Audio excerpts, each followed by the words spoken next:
Hey, what's up? I'm Nic Rollo. I'm a producer, songwriter, and engineer. Today, I thought I would break down a beat that I made the other day called I'm Good. It's a chill pop, kind of bouncy beat.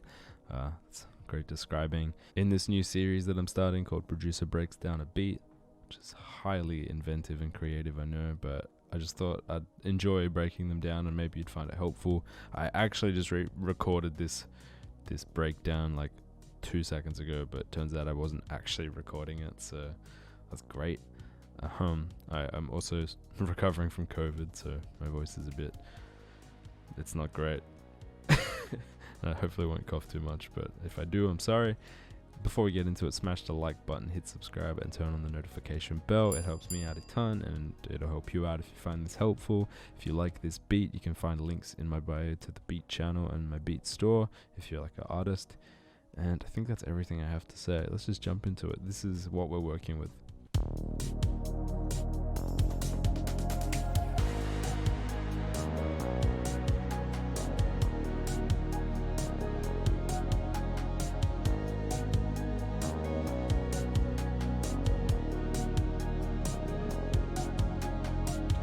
That's the vibe, that's the chorus. So I guess starting off with the most important thing in the song really, which is the chord progression and that main synth.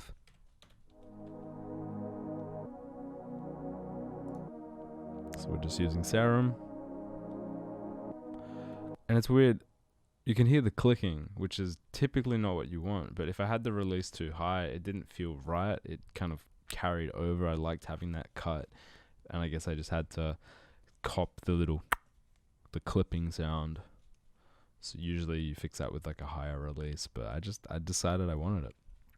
I've got a bit of retro color, or wrong thing, but if we look at the Pro Q, I'm just doing a bit of high passing just to get rid of some of those subs. I also have some very, very slight RC20 just to warm it up.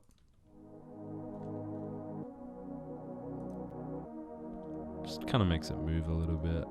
I think when you're doing completely digital stuff, trying to make things feel a little bit less digital is always really good. So then we go into the verse. So this is just the intro here, and we move into the verse, which is this section. I could have labeled it, which I probably should have. It starts off with filtered drums, so I've just bounced out this drum beat up here, and I've run it through Decimort, which is just a bit crusher, resampler, filter, I guess. This is what the filter sounds like. Just has that cool vibe. It's that kind of Drake style, you've like gotten rid of all the highs. Without the filter, it sounds like this. And without the plugin,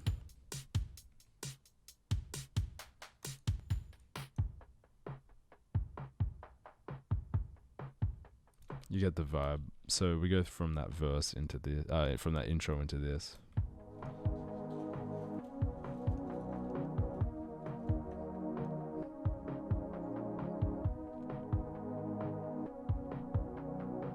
And then into the second part of the verse where it develops a bit more. So we've gotten rid of the filtered drums, going into just completely full frequency drums. A bass synth has come in, which is Trillion. Just held out notes in this section. I like this chillin' bot bass. Just has like a cool vibe. I always enjoy it. Very little processing, just a little bit of high passing, getting rid of the super lows. So that's the verse section. Something of note, which is pretty subtle, is I've just done a cut here. Instead of keeping it going with that extra kick, I've just cut it at the clap or the snare. Just like that kind of signpost is always nice to just like lead into the next section, I find. Pretty subtle. Into the chorus, we have a little fill from Splice. It's pretty cool. As well as this riser, which is one of these. It's probably the Serum, because it's Serum X64. That makes sense. I've just turned this sound.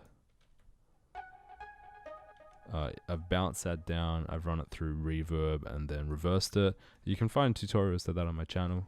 Maybe I'll link it above if I remember.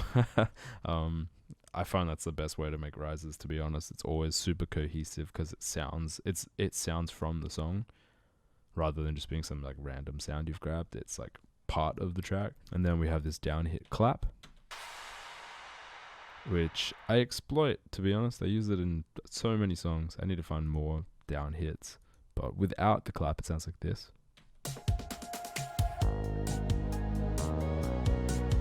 And with the clap, just feels like a chorus that way. I don't know. Something about it. So I've kept the drum beat entirely the same throughout the whole song, which is perhaps a bad thing to do, perhaps it's not, depending on what you want. I thought it was cool to just have this really constant beat chugging along the entire song. You know, it's just like really sturdy, and it doesn't change, it doesn't like throw you off guard, it just kind of grooves along. I'm using the pattern editor in Studio One, which I really like, as well as Impact, you know, just samples from Splice pretty much. I love Splice, to be honest. It's so good. The bass develops slightly. We go from just held out notes over here into a slightly more complicated line. It just adds some extra notes for some extra color.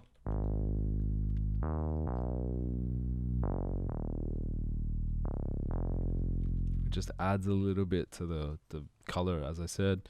We bring in this second synth pad, which is airy and bright, which is the opposite of the other one, which is really dark and filtered. It's kind of weird, it pans funny, and it has just like random notes sticking out. Shout out to Arturia for the CS80. I love that synth. So we have two melodies happening, both pretty subtle.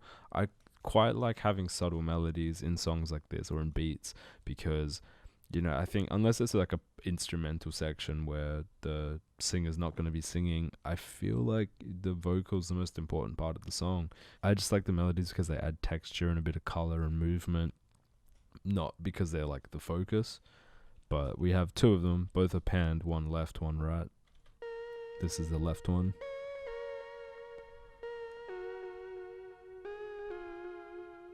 And then the right is this. Kind of like a weird Eastern synth. Good old Serum.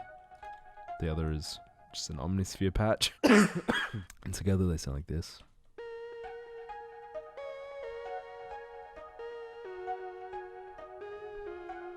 So it's kind of push and pull. One hits, one doesn't. One hits when the other doesn't hit, if that makes sense. And then all together sounds like this.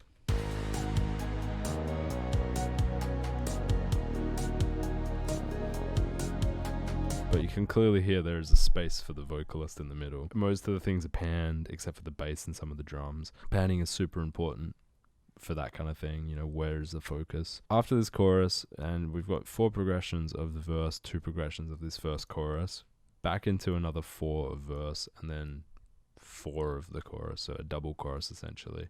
I'm bringing back the filter drums right out of that chorus.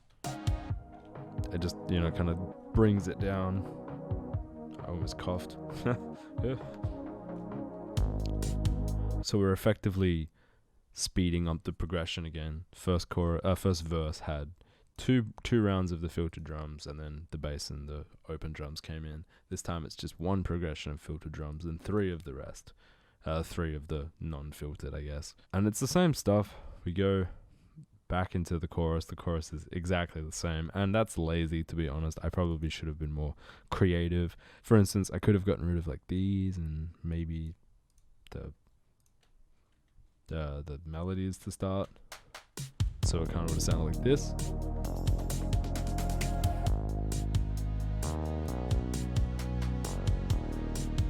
If we brought the fill over here,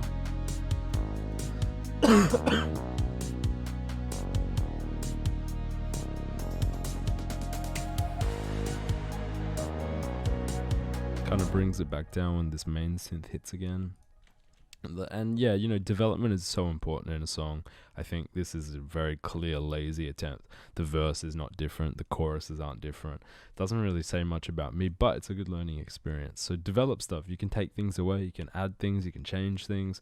It doesn't really matter what you do as long as it's different. Ear candy stuff, you know, it just keeps the song pushing forward, and it's like, oh, this is thoughtful. So I haven't done that right now. But yeah, it's a double chorus, so you know, you could have like a post chorus or just a double chorus that develops vocally. Once that finishes, we go into this breakdown section where I've brought in a piano that's quite filtered.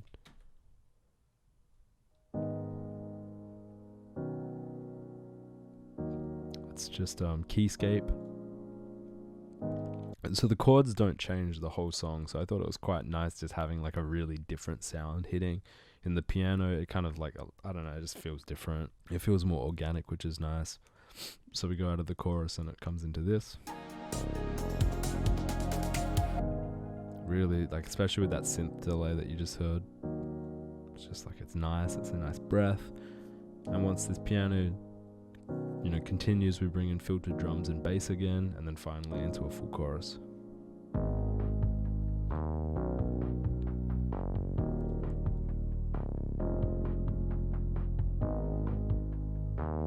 And I should have turned this bass down and probably taken out the highs as well, so it fit in more with the rest, just to make that cohesive. And then yeah, we leave this breakdown section to the final chorus. The piano continues, and to be honest, the piano and the main synth clash a lot. They're basically the exact same sounding frequencies, but I liked the piano and I just decided I didn't care that much. And that's fine, you can make those decisions if you like. Just add something though. You know what I mean? Oh wait, that muted both.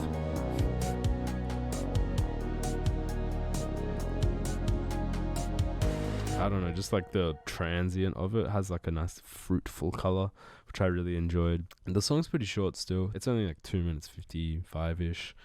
We could have added in a bridge that had like totally new chords and a totally new feel, but I just wanted to keep it concise. Just a simple little pop track.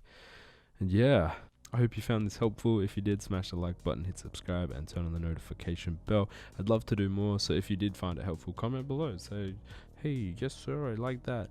And I'll do more, because yeah, it was fun. I like this, despite having to record it twice. I didn't love that as much. But yeah, have a good one, and I'll catch you next video. Goodbye.